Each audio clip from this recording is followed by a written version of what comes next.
Right. It's a rash. Yeah, Okay, we are live. oh shoot! I knew Good it. job. Good job. I knew it.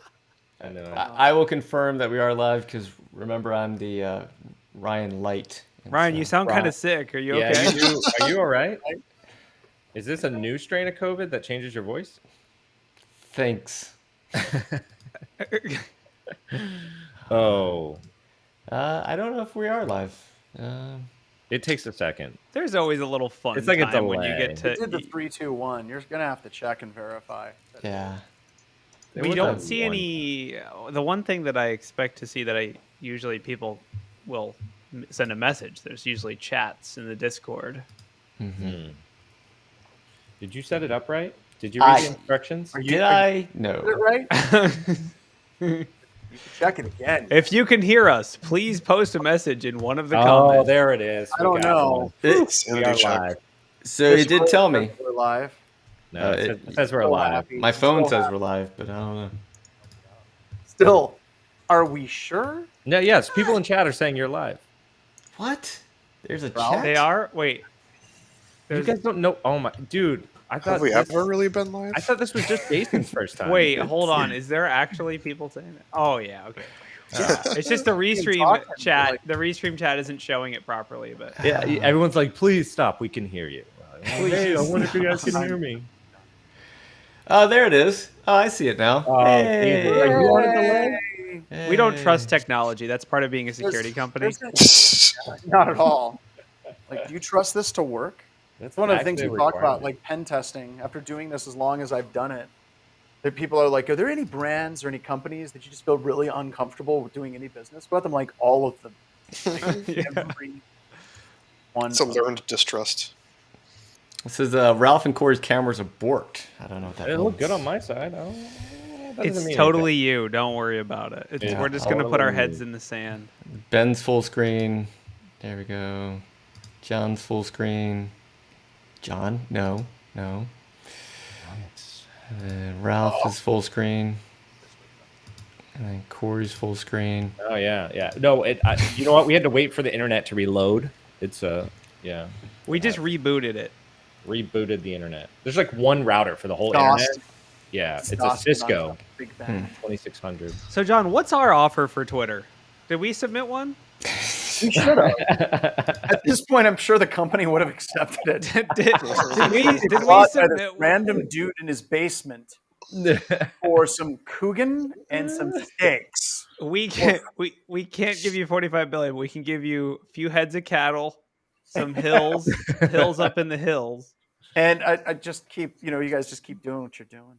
There's a really interesting thread where one of the guys that worked for content moderation on Twitter talked about how hard it is to moderate content automatically. And I'm not it's just- envious of that.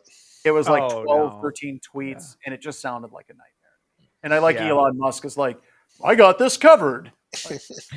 Hold my beer. Good. That'll go. I guess well. I guess we can jump into that as if you We guys haven't want to even get started started. yet. We So haven't no, shown we the guy get- with the broken finger. Yeah. Right there. Yeah.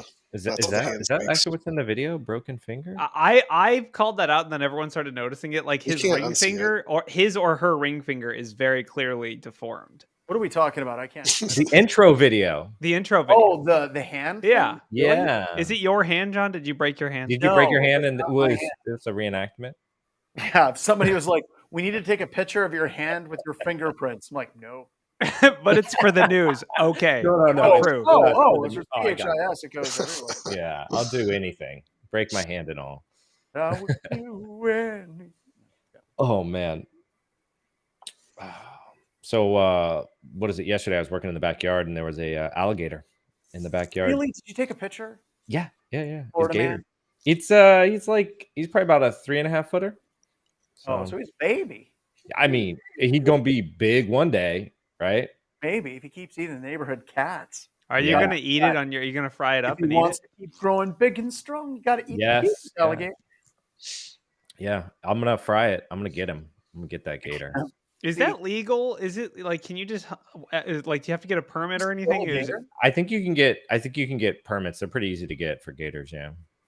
probably 3 feet is like below the length that I assume they wouldn't let you take like a juvenile gator, but So maybe. what they do typically, like once they get big enough, like once he gets to like 5-6 feet, they'll take him out of the lake because he could be danger to small puppies and cats. And people. All right, No. it's time to start. I'm gonna hit the button. Oh no! Do it.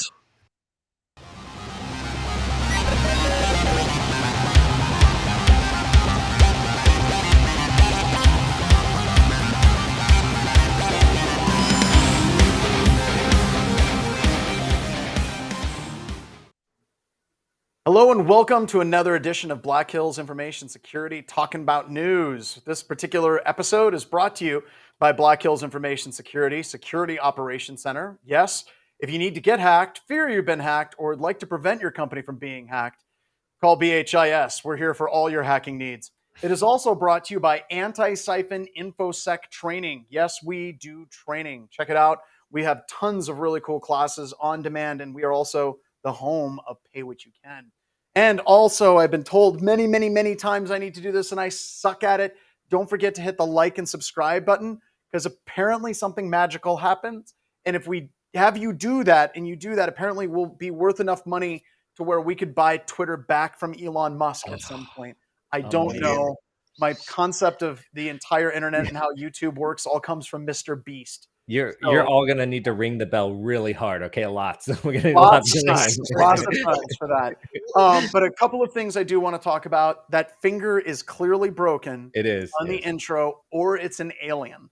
I told you. Of those two things, I cannot unsee it now. And the other thing I would like to do, if we could, let's start talking about Twitter and how Corey was wrong. Corey, do you want to explain to us your theory of what was going to happen, and then how that thing that you predicted, in fact, did not come to pass? It didn't. So what had happened was basically Elon Musk was like, "Hey, I'm gonna buy Twitter," and Twitter was like, "No," and then they were like, "Yeah, actually, okay." So Crucial step. Elon Musk's like, "Here's a bucket full of billions," and they're like, right. "Thank you." Right. Yeah. So basically, we talked about this on the last show, and anyone who's been watching the show for long enough knows that I am always wrong, or at least most of the time. But I just didn't see it happening, mainly because I guess there's a difference between like drunk tweeting, "I'm going to buy Twitter," and like actually showing Twitter, "I have $45 billion sitting in a bank account ready to." That's what we call a bender. Yeah. So, I mean, from my perspective, I mean, don't get me wrong, billionaires can do crazy things for money, or, their money is so vast, they can do insane things that make no sense. But I still had in my, I don't know why I think this way, but I still kind of use common sense to approach the world. I don't know why. But yeah, so that's happening probably. They said that now that he's proved he's actually good for it, and not just on a extended bender. Yeah, they're actually in the back counting the money right now. They're actually like the bricks are being moved from one bank account to another. It's actually gold still. Gold bullion, which, in South Africa, they call it Kugeran. Oh. So, which I asked John in the pre-show, what did we offer when we, did we try at least? Did we even put our name in the hat? We should have, because they would have accepted any corporate overlords other than Elon Musk at this point. Yeah, so I guess, does anyone know what's his plan? Like, I can't imagine. He said he wants to open source stuff. We talked about the open sourcing of the algorithm last week, which just seems like a terrible idea. Cybertruck here. This is everything they said is probably not going to happen. They're sending the 48 billion through Tornado Cash. Beautiful. That's okay. That's possible. So one of the things is he keeps talking about there needs to be more freedom on the platform. And we were talking about earlier, there's been a bunch of threads talking about how hard it is to do content moderation on these platforms at scale. And I think it's a lot more difficult than Elon thinks it is, right? I think it's a very hard thing. And, this is, we've talked about it many times on the show. It isn't just topical. It's damn important, because if these platforms get this stuff wrong, genocide happens in countries. And we've seen that with Facebook. So this is we joke about it. But honestly, this is something that we really, really need to figure out ultimately. So do you think Trump offered him a certain chunk if he gets unbanned? Does Trump even have enough money to keep him interested? That's a good point. You're talking about a big fish in a little pond versus an actual big fish. Actual, I mean, like the biggest fish in the right. biggest pond. So I mean, I guess more freedom. I mean, I feel like it's kind of ironic. It's like I spent $45 billion to have an entire social media company that I own that everyone's constantly tweeting at me that they hate me. It's like you are paying $45 billion to get something you can get for free, which is everyone hates you. I mean, that's free. And that's literally what he's buying. But I think he's used to everyone hating him. Here's my question. Do we need a more open, like, free speech Twitter? Is Twitter not free speech enough? Is that the problem? Have you seen 4chan or any other unmoderated? We've got plenty of platforms that you can go that even Frederick Brennan and 4chan was like, I went too far and this was way too open. And I don't know if y'all have seen there's like a QAnon documentary on HBO where they interview Frederick a lot, and he's talking about like the early days of 4chan and how they really were like fully hands off, zero moderation, anything goes, and how that led to things like the Christchurch shooting and all these other sorts of like, mass casualties. And he was like, even I was like, no, we messed up. And misinformation, right? Like Twitter pretty heavily motivates like the COVID stuff and climate change and stuff like that. So I don't know. I mean, obviously know that it can influence presidential elections. We know, I mean, I guess if it's completely open, is it just going to be Kim Jong-un tweeting at Trump saying, do you want to send nukes? And Trump's like, yes, I do. So that's a war now. Like, is that how it works? Like, I don't know. I don't know what the end game is here, but I feel like looking at it cynically, there has to be something he wants that isn't just like making Twitter better. I feel like that there's something he's after here. I don't know what it is. Maybe mining the data, mining it some. I don't know. I honestly, I don't know. You know what? We're trying to think, what goes on in the inside of someone's brain that has more money than anybody else on the face of the planet and has had a tremendous amount of money for a long time. And I think that that's just bad. We shouldn't do that. And because we're going to make predictions and we're going to be wrong. And it's not just going to be not going to just be Corey. I predict that he's going to get bored with it very quickly once it becomes something that is work, and it's not cool work like rocket ships, digging tunnels, and building really fast cars.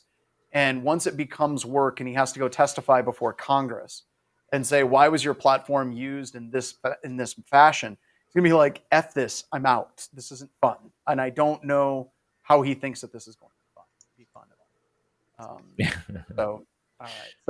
All right. So we got to move on. Let's actually talk about some security stories.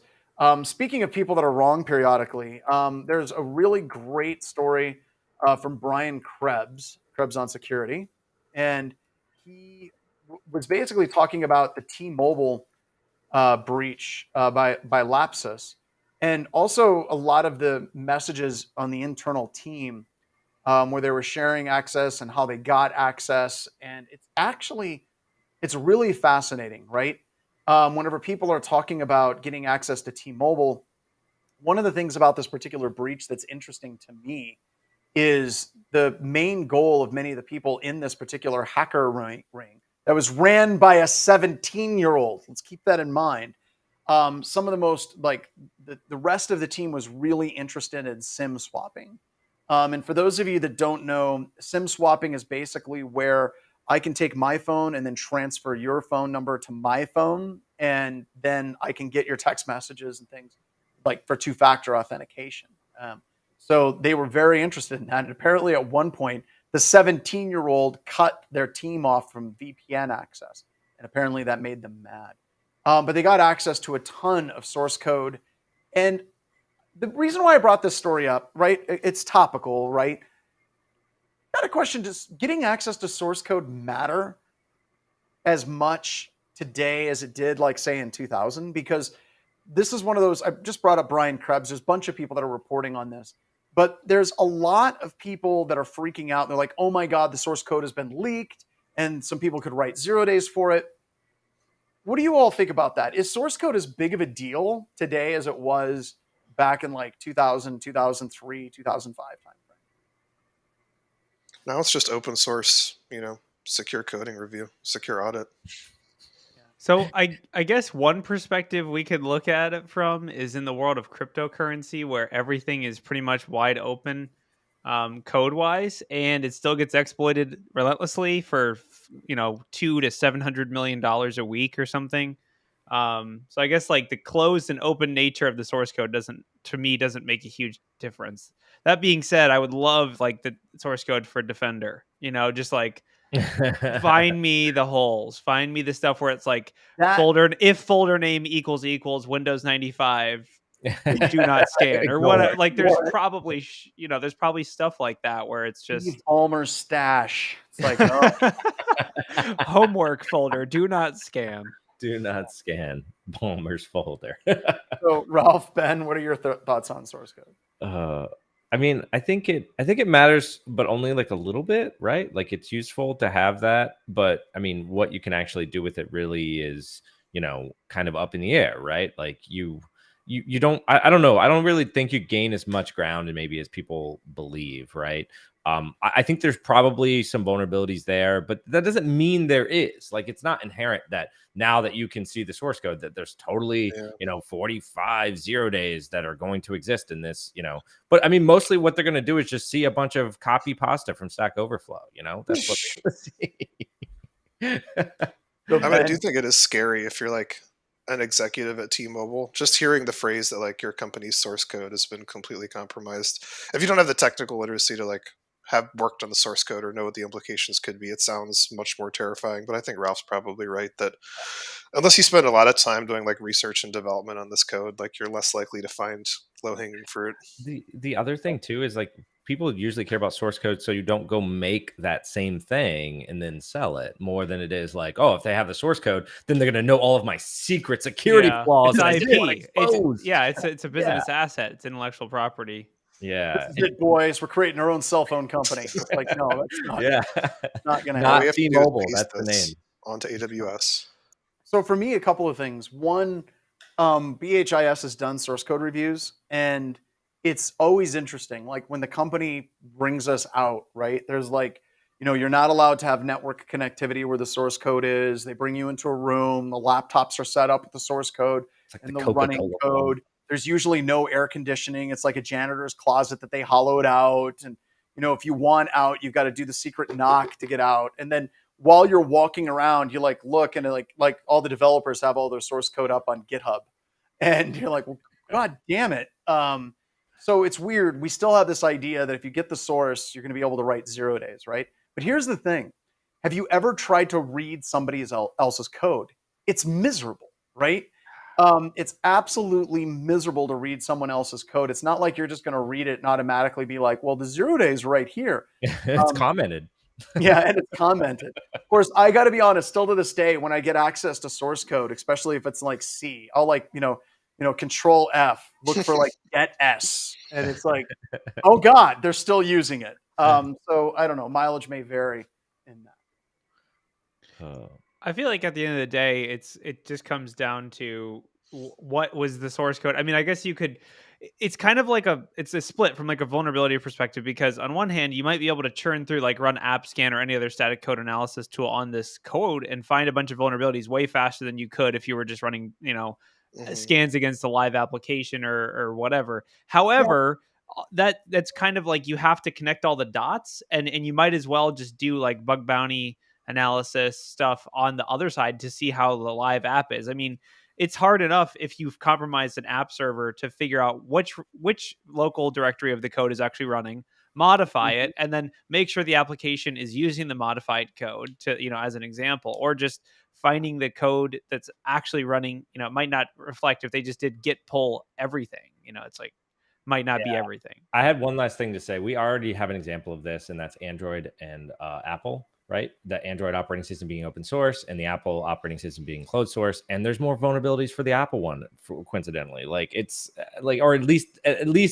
on par, but there's just so much more financial incentive for the other one, I and there'd be some people that are in that mobile development space that would like to argue. It's like, well, wait, let's look at the vulnerabilities. Yeah. I think your point is valid. It's not like one is exponentially more secure than that's what I was getting at. Yeah, or the Linux kernel versus Windows or whatever. Yeah. especially So. at this stage. But that leads me to the next story. Security Magazine had a wonderful little article that said that there were more zero-day exploits used in 2021 than at any other point in history. This is not a repeat from 2020, 2019, 2018, 2017, or any years going all the way back to 1999. But I think what this shows is not all of these applications had their source code leaked. There's a whole bunch of ways, whenever you're looking at trying to find vulnerabilities with live analysis using fuzzing techniques, static analysis, and then also looking at like modern cloud infrastructure, where it can be something as simple as a misconfiguration or abusing an existing API to make it work and do something that it didn't intend. It's interesting to me because the concept of what an exploit is changing dramatically, right? Like I made a joke about get-s, and I know that there's some younger people that were like diving to the internet. They're like, what's gets or get-s, SN string copy, F string copy, any of those different functions. Printf, SN. Look, the idea of like when I came up, whenever I was working with standard-based heap overflows and buffer overflow attacks, and what you're looking at now with like cloud infrastructure, cryptocurrency, exchanges and all that, it's a completely different ball game whenever you're looking at exploits as they exist today than it was a few years ago. Now, why do you think that we're seeing this continue climb of 0 days? Is it things are just more insecure, or what do you all think's driving this constant trend for more and more 0 days being used? Money. I think that getting paid to, sell 0 days, or, that ecosystem behind that's just my opinion on that. But I think that there's more financial incentive now to. Well, okay, wait, but there's financial incentive for a variety of ways to gain access to an environment, right? Mm-hmm. Using existing exploits, going after spear phishing, and gaining access to users. Money is always that prime factor that's driving absolutely everything. What is it about 0 days that we think is actually driving that? Like, why are we seeing this number? Well, that's what I'm saying, though. I think that the market, right, the buyer, the person who would buy the 0 day, exist, and they're willing to pay more. The more of them exist willing to pay high levels of money for a 0 day, not for just already access to some system, right, or whatever. Some, I already know that they misconfigured. And yet we have Lapsus, which was like one of the most successful hacking groups. And they literally were just buying, access on the Russian underground. Like, yeah, well, it's cheaper than 0 days. They're outmarketed. There's countries and other things that are buying all the 0 days up, and they're raising the price because supply and demand. And so they had to go with the cheaper route, which is just paying someone who works there. That's some of the circles that I've worked with in the government. Whenever they're like, "Well, you're going to get access to this network," I'm like, "How in the hell are you guys going to get?" Suitcase full of money, man. It works every time. I would say, I'm going to come in a little bit from left field and say that number one, the reason there was more 0 days is because there's just more hacking in 2021 than ever, right? I mean, it's like saying like there was more money in the world in 2021 than there ever was before. It's like, yeah, we just like create money over time. But also, I do think there are some issues with the way that responsible disclosure is happening now. And I feel like that's going to lead to a lot of bugs being labeled 0 days when they're just dropped on, like a Microsoft POC is just dropped on GitHub because it wasn't worth dealing with Microsoft. Like that's going to increase the numbers exponentially of how many 0 days are being exploited, in my opinion. But yeah, and this is one of those things we've been talking about for years. There's this pendulum where if you like, I'm going to go back to like, whenever we work with companies and we share vulnerabilities with those companies. Some companies are great. They're just like, great, we're going to get this fixed. Appreciate it. And they'll send out a t-shirt, maybe send some money to the security researcher at BHIS that discovered it. And other companies are like, well, we demand a meeting. We demand that there's going to be proof of concept.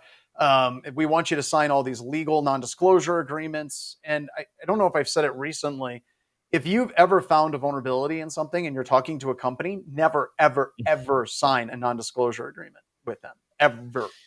And the main reason for that is if that vulnerability is discovered by someone else and released anonymously, they're coming back on you. There's no advantage for you doing John, I mean, Um, how many T-shirts do you have to send somebody to make up for that $1 million they're normally going to make disclosing this vulnerability or whatever? You know, and so there's the crux, right? There's Well, yeah, that's in that traditional security. They're like, oh, best we can do is like 10K for a bug. It's not a critical bug. Meanwhile, in cryptocurrency, they're like, here's $100 million. yeah, Thank you. yeah, Like it's crazy the difference. The difference between companies that are in the cryptocurrency space and their bug bounty payouts versus like Microsoft, which is like Fortune 5 or whatever. It's absolutely insane. well, Companies don't value it enough, in my opinion. but do you think that that's going to undermine the whole entire bug bounty program? Because I've wondered that exact thing. Like, there's people that find these amazing vulnerabilities, and they're getting like $5,000 or $1,337. You know, it's like, where did they come up with that number? It's just I mean, to pull an analogy, to me it's just like drugs. If it's worth $10 million to bring cocaine across the border, it's going to happen. If it's worth $5, no one's going to bother. It's like you need to win this battle against vulnerabilities on an economic level. Like, okay, let's be Microsoft, and instead of people literally drop Microsoft exploits on GitHub because it isn't worth going through Microsoft. Like, to me, it's like that's a problem, in my opinion. I mean, obviously there's just one company, and lots of companies have bug bounties, etc. But you have to be willing to. It's a market. Vulnerabilities are a market. Who is that one lady? I want to say a box something escaper, where she was literally it was Sandbox Escaper. Sandbox Escaper, where she was literally releasing, Zerodays for Microsoft on GitHub, like exactly like you said. And she would go on Twitter and basically be like, it ain't worth it. It ain't worth the headache. Here it is. And she would like produce videos and all those different things. But then we haven't talked about like NSO Group or any of those groups yet. But seriously, that they're paying absolute top premium dollar for many of these different exploits as they come up. And if you're looking at the economies, it's like you can go to HackerOne or Bugcrowd and get paid $2,000, fight back and forth with the middle giving you like one verifying. Skittle. What's that? They're giving you like one Skittle where you could go sell it for literally like a whole candy truck. I mean, obviously, like there are some outliers, like Pwn to Own handed out over 1.2 million last year, which is like one of the not big. Very much. It's really not, but it's better than a T-shirt. Like you're right. I mean, you're right. I mean, even now, like if you have a zero-click or one-click Windows exploit that's worth millions, no one's getting paid millions in bug bounties. Like it's just not happening. So. Except for in cryptocurrency, where that's like the minimum, and oftentimes you see they're like negotiating, like we have $400 million, you can have half of it if you give it back. Like seriously, so it's okay. We'll make more. We'll make more. It's amazing what you can do. That's fair, because once they go to liquidate those coins, oftentimes they're worth less. But I definitely think it's a cost thing. If you're a CEO and you're going to the board, hey, we need to fund this bug bounty program for $20 million. It's like, how come our guys can't find this? Well, how come BHIS can't find this? Like, it's tough. I get it. It's a tough sell. Quantity has a quality all its own, right? With the amount of eyes that you get on this stuff. Yeah, and you might save 25 million if you pay 2 mil for the bug. So here's a question. You guys know a lot more about like the crypto like payouts and things like that. Do you feel like that market and the fact that they pay out those ridiculous amounts to the people that find these vulnerabilities, does that have anything to do with the fact? I'm wondering, does it have anything at all to do with the fact that that entire marketplace was stood up completely outside of the security community, where the security community is kind of quantifying exactly what a bug is worth and how much it should be paid, and these are the groups of people that do this stuff. And you're looking at the people in the crypto world, and the security people make fun of the crypto world all the time, right? They're constantly making fun of it. And that's stupid, because that's a huge marketplace where you're going to make money as a firm at some point in the future. But as far as like the payouts, do you think that those companies are paying out because, one, they see that level of value, and two, because they've not been exposed, like, you can get this for cheaper? I think they don't have a legacy. They don't have like a, if you're Microsoft, you're like, we've never paid more than 20,000 for a bug. We can't just hand out 100 million. Like there's no legacy. But also, I think, in my opinion, the biggest difference is you can absolutely quantify the vulnerabilities cost and benefit. if I can, and if I can say like I could steal your assets, you know how much that's worth, and you're willing to pay a chunk of that. Versus if I say I have a Zeroday bug, oh well, we have Defender, you can't hack it with that, so it's worth 0. It's only one piece of a bigger puzzle. You'll never get our money. You know what I mean? Like. So, but also they are making the money. So keep that like they are making the assets, like you said, John. They can make more. Sometimes there are different cases, but I think also the whole saying we talk about it all the time. Code is law. They say that in the crypto space all the time. If the code said I could steal the money, I could steal the money. So I think there's a difference in the way that people approach it. That, oh, well, you were willing to, not steal the money. That's worth a lot. Versus in crypto and it's cybersecurity, it's like, how'd you even get the code? We need that on a shirt too. A BHIS shirt. Code is law. Yeah, I like it. Yeah, obviously it's not. People go to jail, but but that gets into the smart contract realm, right? The smart contract allowed it, right? For sure. No, you still go to jail. I don't know. No, you totally you're still going to go to jail, but you can keep saying it. It depends on who you steal it from. You might not go to jail, but you never know. That might be the worst case scenario for you. It's just a difference in the way that no one in cybersecurity would ever say code is law. They'd be like, no, you're going to jail, bro. So, all right. The next one I want to talk about is a CISA story. They were talking about IOCs with Black Cat ransomware. Black Cat. Yep. Black Cat, Alfs. I don't know. Whatever. And the reason why this one is interesting to me is a bunch of people are all excited about it because it uses Rust. And it's getting old. I think it's funny because, over the years, doing this, like most of the malware when I was out in the day, it was written in C, right? Some of it was written in raw assembly. And then there were people that were actually converting, their Ruby scripts and Metasploit or Perl in the earlier versions, and then converting that into an executable. And people were like, oh my God, it bypasses everything because the compilers don't know how to deal with this. And then you saw people that were taking Python scripts and then converting that in, basically taking the entire Python interpreter and their scripts and embedding it inside of an executable. And they're like, oh my God. And then we had Golang. People were like, this is a brand new language and malware is written in and it can't actually be detected. This isn't new. Like this is one of the problems for me being old is I've seen this a number of times. And then it's the same crap's going to happen again. It's like, well, maybe we need to ban Rust because Rust is being used in malware and only hackers seem to be using Rust. It's corrosive. And then the security community is like, what's this Rust thing? And they get all excited about Rust and they talk about all the cool things. Then they're going to forget about Golang and they're going to write a whole bunch of malware in Rust. You're going to see a full C2 framework in Rust. Is there anything that's fundamentally different about this? Or is it just like this is the same thing repeating again? My take is there is that what this makes me feel like is it reminds you that a lot of code, especially defensive code, is built on age-old technology and age-old and like that. It reminds this kind of stuff reminds you that like, oh, our EDR actually doesn't do a super great job of reading the stack when it's allocated from Rust or Golang, where it does weird stuff and it moves the memory all over the place and it allocates stuff before it needs it and it has all this JIT stuff and all like. Basically, it's from my perspective, it's a reminder that like we still live in a world where it worked because it was Rust is like a thing you can say, and like it's actually kind of scary. But I agree with you that like you can't just be like, yeah, dude, it's a sweet exploit because it's written in Rust, so it works perfectly. Like, so yeah, I guess old is new, new is old. It's classic. Well, but it also goes okay. So so whenever you look at code like in something like Ghidra or IDA, right, you see blocks of code and you can see that this function begats this function, which calls another system library function, pulls that up, and it does all these different things. And whenever you're looking at a lot of antivirus projects, especially whenever they're trying to do heuristics analysis and not just pure statistic analysis, they do that type of block code analysis where they can go through the actual assembled code and they can see this is where this procedure preamble starts. This is where it ends. This is where this one starts. These are the offsets. This is how it can invoke and it can call.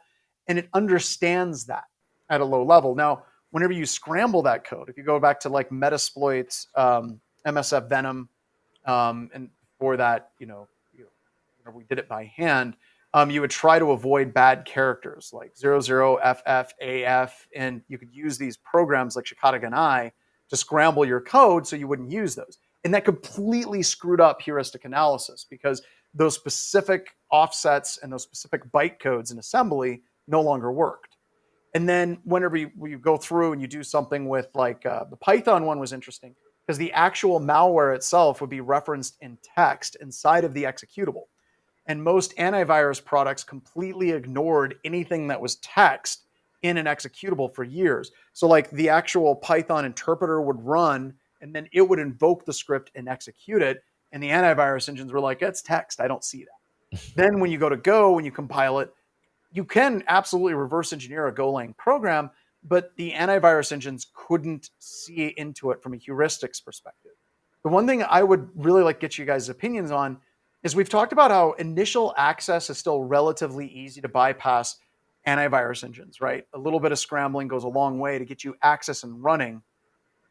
But everything you do after that fact still lights up EDRs and SIMs like a Christmas tree. And Corey, this is something you've spent a lot of time talking about at BHIS because those are two different things. Initial access, like if your pen testing firm shows up and like we were able to get code execution on a system, it's really not that impressive if they're able to move laterally and take over the entire domain, bypass your EDR and your SIM. That's fundamentally different and far more difficult. So can you kind of clarify on that? Because I think it's important. Yeah, I mean, code execution is a feature, right? If I can't open programs on my computer, how am I going to do my job? That's kind of required by most, I mean, there are cases where it's like, I literally only need Chrome or whatever for my job, but that's rare. So yeah, I think that's the reason why most EDR and other products kind of allow that initial phase. It's also really difficult. Like you said, the heuristics factor is nearly impossible. You can have a payload that generates, modifies itself, puts files, encrypts them, decrypts them. There's a million ways to get around that kind of stuff. But if you just sit at the front door and say, if anyone comes through, I'm going to slap them. Like that's what they do with LSAS. Basically, they're like, you don't come through that door. Oh, you're through. Okay, banned, payload deleted, burn it across the whole network, etc. So I will say, I do think that is kind of the ace in the hole, I guess, when you're looking at a malware like this. If you're a company that has an EDR or XDR, whatever a DR product you can come up with, has yeah, who knows? If you have this, you're not going to be worried about this malware because you're going to say our key systems have application whitelisting. Our key systems have these malware or these detections that are not centered around memory heuristics or file heuristics, but they're centered around crown jewels that if you touch them, bad things happen, which that's kind of the way that the products have moved. Obviously, there are still bypasses. There are still, I will say, I do think personally, like just running a lot of malware, people, especially malware analysts, I think they're really look at everything in a C perspective. Everything looks at like a C or C++ or C# perspective where it's like, oh, so map view of section. That's like how you get memory, right? Or VALIC or whatever. There's like a million other ways that Rust does it. Or yeah, MALIC. I'm not a systems internal programmer, but basically... I can say enough to make me sound smart, but I've forgotten most of it. The only like your DL Malik is Doug Leah's Malik. Basically, those products and analysts and everything is kind of set up to work around those functions. And I think we do have to collectively as an industry move away from that and say, yeah, like we always talk about canaries. We talk about, that kind of stuff. There are ways to sort of confirm malicious behavior that's easier than just being like, whoa, it's mapping memory in a weird way, let's delete it or let's be scared. Like yeah, I think Corey's right. Like we're driving down this road where we're trying to figure out exactly what they're doing and they did this new technique, we could find that new technique and this one other piece and we could find all of it, right? That is one of my pet peeves about reverse engineering malware. It drives me absolutely nuts. It's like the conversation is the exact same every time. Yeah. So this malware, I totally reverse engineered them. Like, let me guess, it used HTTPS to communicate out to a C2 server. Yeah. And it also had the ability for it to execute commands on the operating system. Yeah, it did. It also had the ability to set up like a relay from the attacker's computer to the inside of the network. Yeah, Yeah, how did you know? Did it Because use all Win- malware does that. That's not new. But it was in Rust. You don't understand all the libraries I had to Rust write. changed everything because all my detections were for Go. I was had in to write a Go. library just to read the Oh memory my map God. that I don't know how to took. write in Rust. It's Yeah, so bad. I mean, yeah, we got to move away from that as a thing that we do. Like, if this program stole millions from a company, absolutely dig into it, pull it apart, do all your due diligence. But if it's just like, oh, something new just popped up in VirusTotal, like you can literally spend the rest of your life reverse engineering stuff from VirusTotal and not get any useful insight from it. I do think it's really funny though. So right now, like Cobalt Strike is like the #1 agent to find, right? Like if your product doesn't detect Cobalt Strike, like what are you even here for, right? It's because we bypassed CDR with Cobalt Strike for like 3 years, dude. That's why. All right, I know. Wait, But listen, it's if you also dive used too by MITRE far, for their evaluation. So now everyone's got to say that they detected 100% of the MITRE evaluation. So Oh, right, of yeah, course. yeah. But here's the deal. Guess what? Everyone's detecting Cobalt Strike, and so we got two choices, right? We're gonna make either a better Cobalt Strike or adapt it, change it, whatever, right? Or we're just gonna move to the next product that you're not detecting, and that ended up being another piece too, right? Because you're not used to that. But the truth is, going to Corey's main point is stop worrying about whether it's Cobalt Strike or Rust or Go or whatever, and start focusing on like the things that attackers do, the malicious action, right? It is a really smart idea to say, hey, if anything touches LSAS, you're probably bad, right? Like that's an easy alert, right? Yeah, I mean, does anyone know whether they got Omicron, Delta, Theta, Alpha? No, we just wore masks. Like, you can't, you don't know. You felt like crap for a couple weeks, or you had trouble breathing. Like, don't worry about it. Do whatever you got to do to prevent this from happening in the first place and to protect, your systems, and stop worrying about, oh, the variant. Well, this is actually a variant of Zeus. We got to detect Zeus. Put that in the list. Like, so I will give you one example that somebody did that turned this entire thing on its ear. I can't remember what like brand of malware it was. I think it was a crypto miner. And he realized that the crypto miners would look for other crypto miners that were executing on the system, and they would kill it if they saw it. So what he did, it was competition for the resources on that system. So I was talking with him about it, and he goes, "So what I did is I reverse engineered some old crypto mining software, and he basically neutered it, and he pushed it to every single system in his environment." And then he did a check to see how many of those systems still had it running after an hour. And if it was gone, he knew that there was some type of like crypto miner on that system that was undetected. it's like the antimatter detection. Totally like, setting up the antibodies and setting it around the entire environment. Yeah. And I'm like, this is like one of the most brilliant things ever. This needs to be a talk. And he's like, dude, I almost got fired because our CTO was not amused. But I was like, damn, he gets points for creating. Yeah, that's really cool. I mean, it's cool. Don't get me wrong. It's cool. Like, I love a good debrief. I love a good, here's how this ransomware does this. Here's what it does. Don't get me wrong. Great entertainment, but it isn't necessarily always actionable security intel. And I think we need to make sure that everyone knows. No, and that gets into one of my huge pet peeves about threat intel feeds. I have been on the soapbox many times. If you're just buying hashes and you're buying URLs and IP addresses, that's garbage. But if you can actually say post-exploitation, this is what the attackers do, and can we detect it, that provides value. Shovel Joe.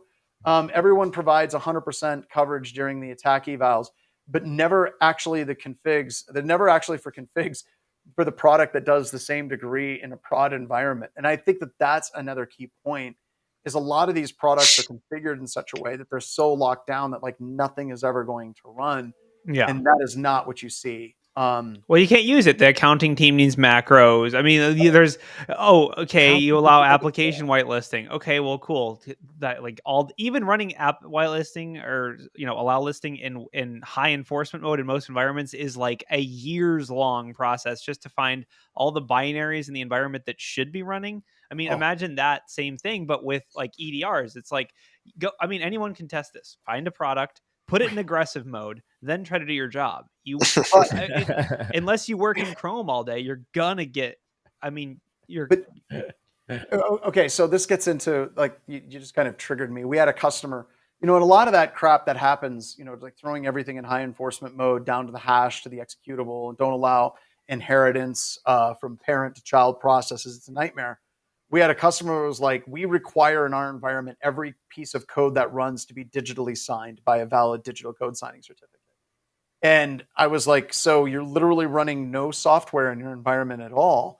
Because not even Microsoft or Google have full digital code signing certificates that are signing every single one of their dynamic link libraries and all their binaries. It's a hard freaking thing to do. It's easier to say some of this crap than it is to actually do it and execute it properly. Yeah, it's totally unnecessary standard. It's like if you went to your bank and they had if you had to do biometrics just to walk in the door, you'd be like, is this a good bank? Like, this is terrible. This is like, I can't use PowerShell. Well, how do I even join a system to the domain? Like, I can't even join a system to, it's just that. Oh. But All anyway, right. we should, Let's move on to the next story. The next story is from the Hacker News. Atlassian drops patches for a critical vulnerability, specifically an authentication bypass vulnerability. I don't know if this has been exploited in the wild, but looking at the CVE scoring, which they gave it a 9.9 out of 10. I'm still wondering, what are they holding that 10 out for? Yeah.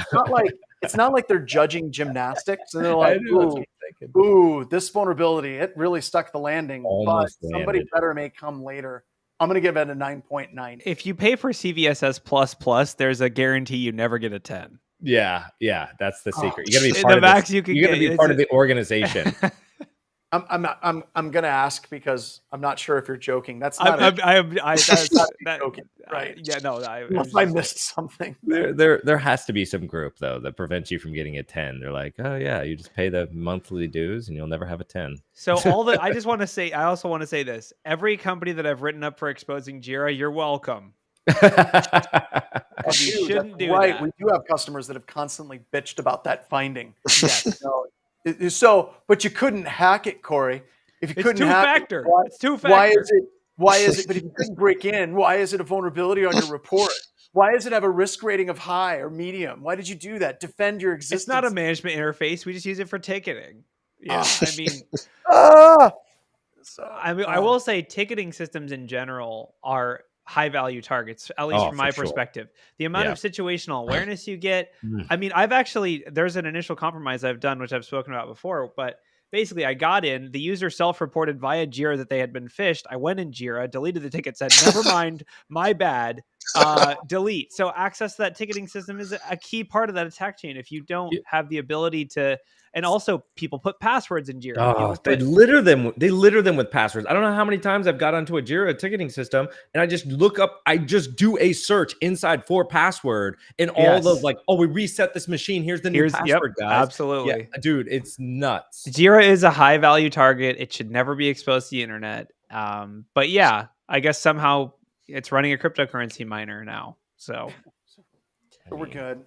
It's just crypto mine. I got to say, if you get hacked in this day and age, and it's just running a crypto miner, you got off easy. That's very true. That's like I broke my leg, but it was not a compound fracture. It's healable.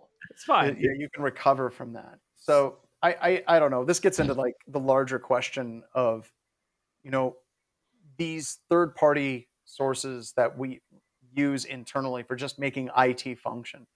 And I don't think enough pen testing firms go after these types of resources. And it is absolutely something that every single testing firm, what is the company using for their ticketing systems? You can get access to that, or even communication internally.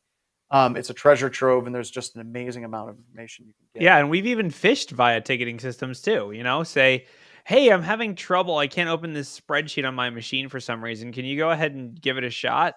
Beacon received, right? Like from an IT help desk admin that uses admin all the time, because what if they need to change someone's password? They don't want to have to log in as their admin account. So, well, and it goes to everybody on that system. You're like, who all can open this spreadsheet? It's like they're all going to try.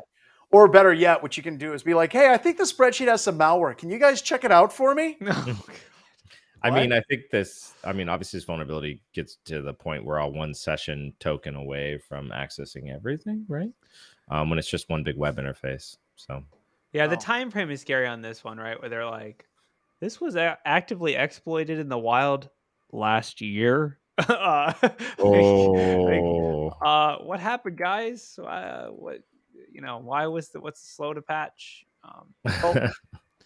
So, yeah, and that gets into one of the stories I dropped was the Botana Go malware targeting security cameras and DVR devices. And No, not security cameras. we don't have to hit that, but that gets into, I wanted to tie it in. Oh, what the hell? Let's do this. I'm going to give this to Jason real quick. Let's talk about this really quick because I think it ties into this stuff that we've been talking about. Not my cameras. I'll bring it up. Not the cameras. You bet my DVR.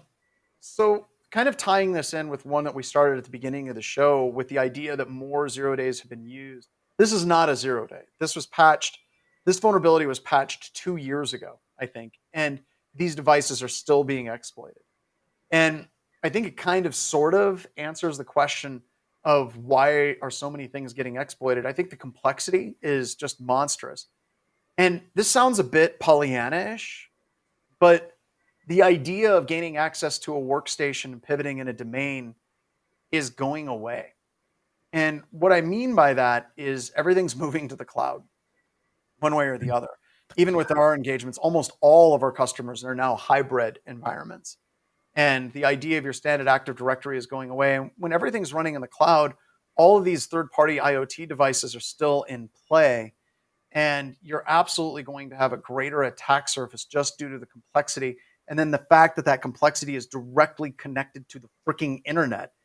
And then you're not getting patches through Microsoft or Google or that. It's just this third-party product they released on their webpage. They're like, oh, the new firmware has a vulnerability that you all should check on, and we're not going to email or get a hold of anybody. Maybe. Keep it quiet.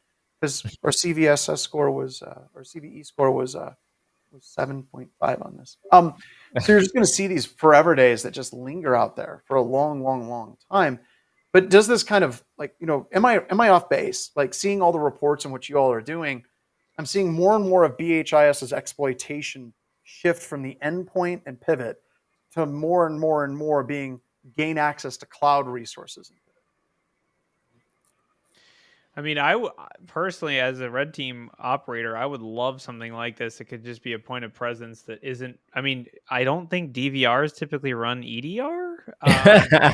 Honestly, that might be the higher value, and we do hunt for that stuff. Like, find me something without CrowdStrike on it because it can't run CrowdStrike. Or find me something that can't be monitored or isn't easy to monitor because you can't just throw an agent on some DVR. Like, I don't think they wrote a custom, NVIDIA, whatever chip they're using in these things, EDR program. So I think that's a big thing to mention too, is that as we increase logging and we have all this amazing products that can log things on every Windows endpoint known to man, there's also devices that can't be monitored super effectively. And IP camera shellcode, we need this. All right, it's not going to be that difficult, or even as long as I can get a network proxy working, that's good enough for me. I don't need LSAS. I don't need any of that crap. I don't care about hashes. I don't care. I just because if that environment, they're like, oh my god, it looks like somebody's running a Kerberos attack, or they're running Responder. Where is it coming from? It's coming from this video camera. Yeah, it's fine.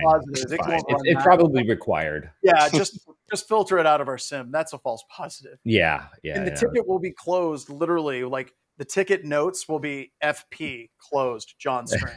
That's it. I mean, definitely one of the other things you talk about moving to the cloud is and I've thought about this a lot. IP, we shouldn't ever be using source IP as a factor. And I think a lot of companies are, when you're talking about a hybrid cloud deployment, if you're coming from the corporate office, you're in, no MFA, no problem, because you're safe. You're in the office. It's conditional access. Good conditions. Fine. It's fine. Conditional access. But if I have this compromised DVR and it NATs to the same IP that your corporate network does, I can potentially bypass MFA. I can launch password guessing attacks. You're like, why is someone password guessing from inside? Oh, she just forgot her password again. That kind of stuff. A lot of people still, it's like a thing. People rely on old techniques, and looking at source IP is one of the first techniques people do. So it's like, oh, the source IP is the voice is coming from inside the house, or the call is coming from inside. That's so keep that in mind if you're, I mean, hopefully it's not on your corporate network. Hopefully it doesn't NAT to the same IP, but Oh my if God, it's dual. It's like connected. It has two. Well, it has two interfaces. One for the internet, one for the inside. Now we can access it from anywhere. you can Perfect. take that video call from, anywhere. And also it's allowed globally inbound, because what if a video call comes in from Shanghai or Good point. elsewhere, You want so those sweet, sweet video calls to come in. you do. So I Yeah. mean, obviously protect your IoT stuff. And honestly, I'm just going to say, can we just make out of band automatic updates? It doesn't even have to That be should out of be a band. thing. That should be like In band automatic updates should be a feature. If you are an IT admin purchasing a product, Yeah. automatic number one. automatic Yes. security patches, so that you don't have to, oh well, Saturday morning we go in and reboot all the webcams. No one No. does that. No, it needs to be automatic. If it's not automatic, it's not happening. And Yep. so choose that as a feature that is a requirement. I would personally. Normalize it. Yeah. Yeah, 'cause then- that's like the equivalent of like having SSH, right, versus Telnet, right? Like you would that device, if it can't support SSH, you might be like, I probably don't want this, right? Same with automatic updates, right? If it can't have automatic updates, I probably don't want this. This is a much, much less secure device. And then the last point too, and I think someone brought it up in chat, segmentation, right? Like segmentation. It's not as easy to do, but it's really, really, really easy with all the web cameras, right? Or the security cameras. That's an easy one to do, right? I mean, hell, I can do that with my firewall device. Yeah, yeah, exactly. I At can home. still steal your NAT and abuse your conditional access policy. So, I can keep that in mind. But Yeah. even I if hate depending doing on how that. it's segmented, obviously. I hate doing that with commercial products that cost hundreds or thousands of dollars. It's like this doesn't even have the feature my firewall does. Like, and it was $100, and it's No. this big. They have it. It's an extra license though. You just have to An go extra on license. and You get gotta it. turn that Yeah. on. Yeah. All right. You can So turn the it on, last story I want to talk about isn't really a computer security story at all. But we've been talking a lot about Ukraine, and this is a charity. One of our own at Black Hills Information Security Active Countermeasures, our lead data scientist, Lisa Woody, is from Ukraine. And this is a charity specifically in her hometown where she was born. And I've been in contact with Lisa quite a bit, not as much as I should be, but her family, her cousins, her aunts, and her uncles are actually like held up in a shelter in a steel mill in this town in Ukraine. And it made it on the news in Russia, saying that this is where Ukraine and the United States were doing human experiments for like chemical weapons. It's something that they're going to literally start targeting. But this is one of those charities that is Ukrainian. It's basically by people that we know at Black Hills Information Security.